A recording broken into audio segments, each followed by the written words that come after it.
warahmatullahi wabarakatuh. Yang terhormat Bapak Imam selaku dosen mata kuliah manajemen dan model pelatihan spiritual gawat atas waktu dan kesempatan yang telah diberikan. Kemudian teman-teman semuanya hadirin yang berbahagia, selamat pagi teman-teman. Pagi.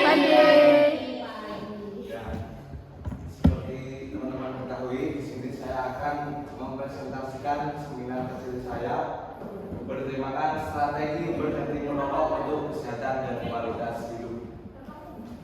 Dengan tim saya Dr. Sobat teman-teman.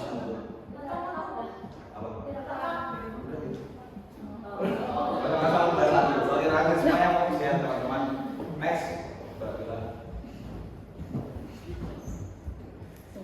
Mengapa Anda merokok? Nah, sebelum saya mulai materi, saya ingin bertanya ke teman-teman, alasan singkat satu kata dan satu kalimat saja, mengapa Anda merokok?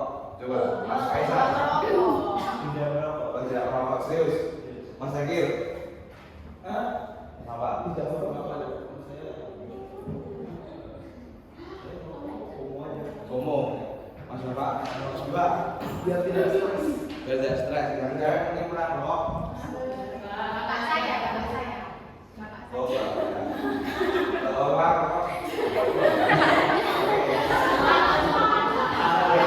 dari semuanya ini setelah saya rangkum riset Pak Imam saya kebanyakan ada 3 aspek. Yang pertama stres dan kebiasaan untuk mengurangi stres. Jadi memang dibenarkan jadi di dalam merokok itu ada zat meredah stres, penenang sesaat. Namun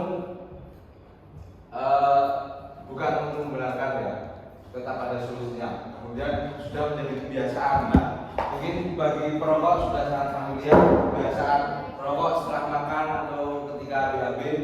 Jadi dulu saya juga seperti itu di rumah, di toilet, bahkan setelah makan. Padahal ayah saya bukan perokok. Kemudian pengaruh lingkungan, nah ini sangat berpengaruh. Pengaruh teman mungkin ajakan dikasih 1 batang, 2 batang, terus kita nggak enak, kita terima, akhirnya kita ikut-ikutan. Tekanan sosial mungkin agar diterima di lingkungan tersebut, mungkin dari circle, bahkan saking parahnya mungkin ajakan untuk minum alkohol dan mencoba obat-obatan. Kemudian rasa nyaman dan ketergantungan. Nah ini mencari rasa nyaman ketika kita lagi penat, kita menghirup, bahkan dalam studi itu memang benar kan. Jadi bukan hanya tentang rokoknya, tapi ketika kita bernafas kemudian menghembuskan, itu kan merupakan bentuk dari terapi. Kemudian sulit berhenti. Nah ini yang kita rasakan bersama, sulit berhenti. Mungkin karena sudah kecanduan sehingga kita sulit untuk mencoba berhenti. Karena memang nikotin ini misalnya sangat bikin kita akan next betul. Mengapa rokok masih menjadi masalah? Nah, Indonesia adalah negara dengan jumlah perokok tertinggi di dunia. Banyak perokok memulai sejak usia remaja dan dampaknya dirasakan oleh perokok aktif maupun pasif di sekitarnya. Mungkin banyak teman-teman yang beranggapan bahwa perokok itu dimulai sejak kecil di tahun sekarang. Padahal bahkan di usia orang tua kita, rokok itu sudah menjadi bagian dari hidup masyarakat di negara kita. Saya tanya om saya, adik saya, mereka mencoba merokok juga sejak SD. Jadi memang rokok itu sulit dihentikan, baik dari industrinya, pabriknya, dan sebagainya, peredarannya. Fakta perokok Indonesia termasuk negara dengan jumlah perokok tinggi. Banyak perokok menjadi mulai sejak usia remaja, menjadikan ini masalah serius, sangat serius teman-teman. Karena kita tidak bisa cukup beranggapan bahwa rokok merugikan. Bahkan mungkin ada yang beranggapan rokok cukainya besar, cuman habis buat BPJS para perokok itu sendiri. Nah, itu salah besar. Memang cukai itu habis buat BPJS, tapi ada sisi lain, industri rokok itu sangat penting di Indonesia. Bagaimana berjuta-juta orang bekerja di pabrik itu membutuhkan dana dari industri rokok tersebut. Dari petani tembakau juga sangat butuh. Kemudian dampak kesehatan, penyakit jantung, kanker paru, stroke, gangguan pernafasan. Nah, mungkin kemarin seperti sebelum Mas Bima, diabetes lebih bahaya dari rokok. Nah, Itu betul karena diabetes penyakit, cuman rokok itu juga menimbulkan penyakit jantung, kanker paru, dan itu lebih bahaya lagi dari diabetes. Ketika gula itu lebih besar, itu bahaya. Cuman kita membutuhkan gula, kita ada enzim amilase untuk memecah gula menjadi glukosa, menjadi energi. Sementara rokok tidak. Ketika rokok masuk ke dalam tubuh kita, tidak ada sistem tubuh kita yang mengubah rokok menjadi baik. Jadi rokok mau dikonsumsi sedikit atau besar semuanya berbahaya. Kemudian perokok pasif, nah ini yang paling berbahaya. Asap rokok tidak hanya membahayakan perokok aktif, tapi juga orang-orang di sekitarnya, terutama anak-anak. Bayangkan kita memiliki keluarga kecil, kita pasangan muda, bayi kita terpapar asap rokok, kemudian stunting, alhamdulillah, itu sangat miris sekali. Next, alhamdulillah.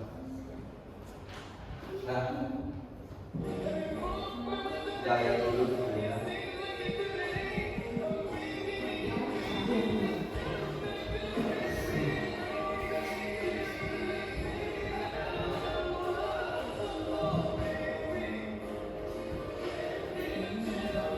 Ya teman-teman, alhamdulillah kalau misalkan anak kita seperti ini, miris sekali. Bayangkan anak kita atau anak dari kakak kita, ponakan kita, sepupu kita, asap rokok tidak berhenti pada diri perokok. Dampaknya juga dirasakan oleh orang yang tidak pernah memilih merokok. Jadi bayi itu tidak bisa memilih dilahirkan di keluarga seorang perokok atau tidak. Jadi kita yang menciptakan bagaimana kita memberikan akses tempat untuk bebas dari asap rokok. Gitu. Ya, next. Jika kita tahu rokok perlahan merusak masa depan, mengapa tetap dilanjutkan?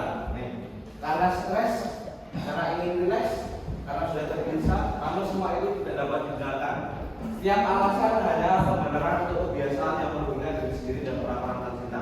Jadi apapun itulah, alasan kalian merokok karena stres, karena depresi, yang mungkin bisa menenangkan sesaat, tapi gejala di belakangnya itu lebih parah, efek dominonya. Saya juga stres biasa, cuman kalau misalkan saya stres terus saya merokok terus sampai kapan gitu? Karena setiap hari kita tuh selalu mendapatkan masalah. Jadi setiap hari pun kita juga akan stres gitu. Jadi bukan solusinya. Renungkan sebentar, rokok tidak hanya merusak kesehatan Anda, tapi juga mengancam orang-orang yang Anda cintai di sekitar Anda. Fakta yang perlu diingat, setiap batang rokok yang dibakar adalah satu langkah mundur dari masa depan yang lebih sehat dan lebih baik.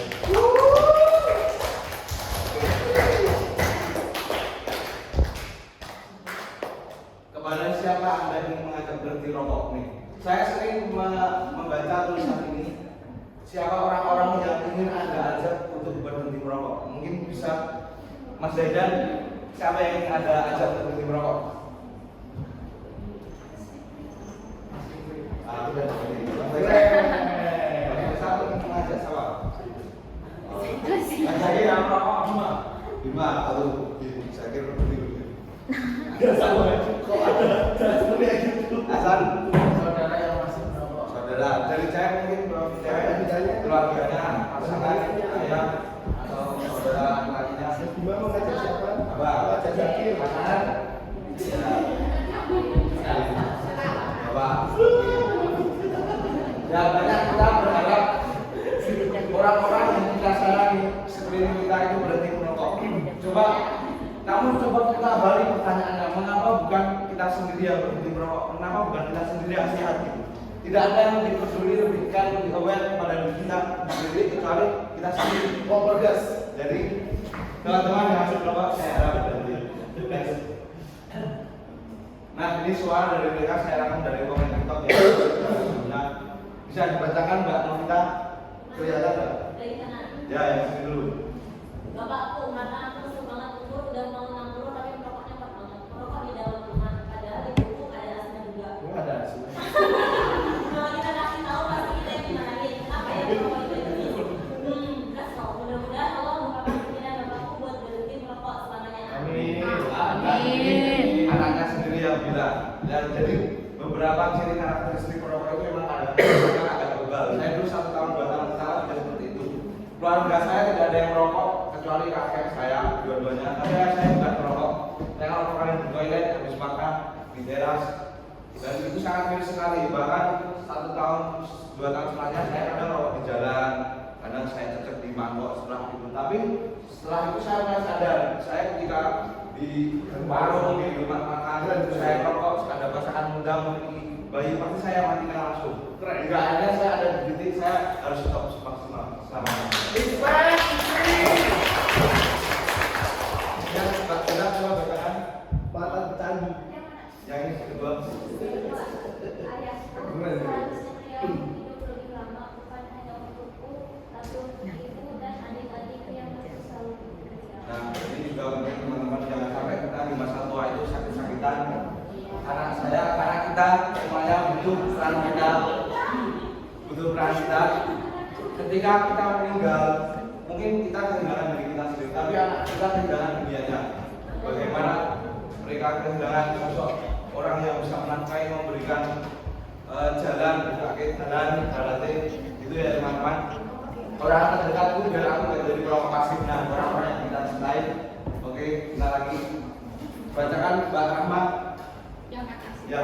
Bapakku walaupun beliau mustahil melihat komen ini, tapi di setiap hadapanku selalu terselip Bapak bisa berhenti merokok bukan hanya untuk keluarga saja, tetapi untuk Bapak sendiri.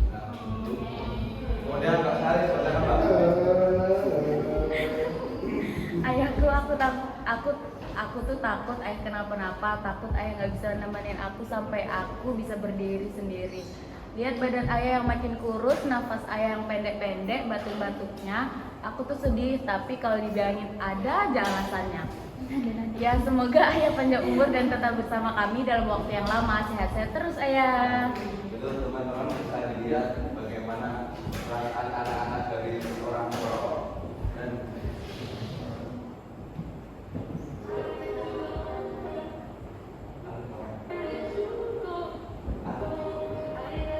Gak apa-apa.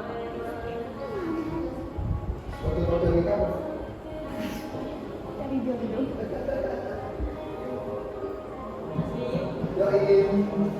Sudah tidak menikah.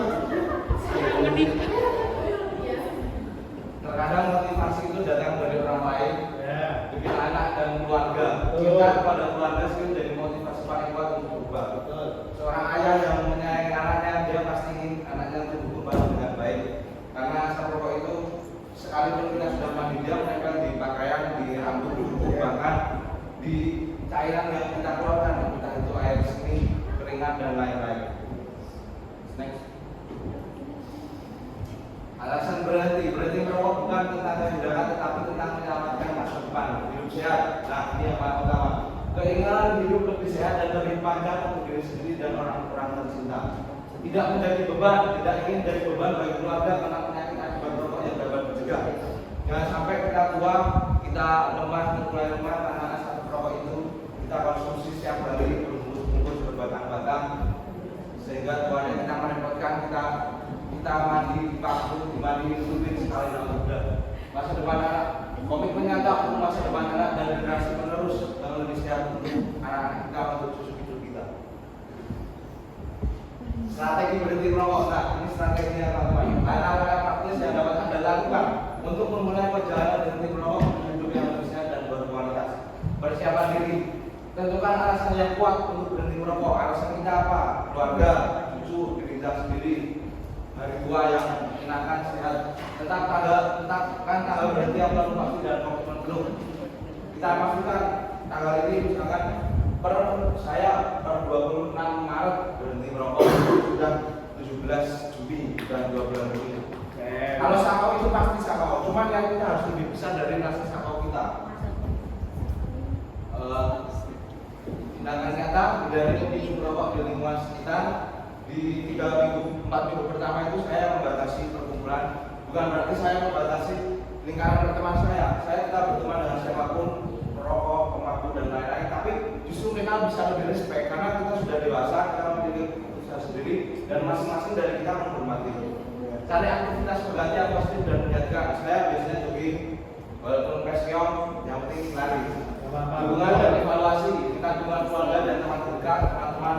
Justru dukungan itu kadang bukan dari orang lama, tapi dari orang-orang yang baru kita kenal gitu, stranger. karena mereka belum tahu masa lalu kita. Evaluasi kemajuan setiap minggu secara konsisten. Kita evaluasi per setiap hari ini gimana kita bisa menghindari. Next. Perubahan besar dimulai dari keputusan kecil. Setiap langkah kecil menuju hidup bebas rokok adalah investasi terbesar untuk kesehatan dan masa depan Anda. Keputusan untuk berhenti merokok adalah keputusan terbaik yang dapat Anda buat untuk diri sendiri, keluarga, dan generasi mendatang. Pesan utama berhenti merokok bukan tentang kehilangan, tapi tentang menyelamatkan masa depan. Refleksi perubahan besar selalu dimulai dari keputusan kecil. Mulailah hari ini demi diri sendiri dan orang-orang tercinta.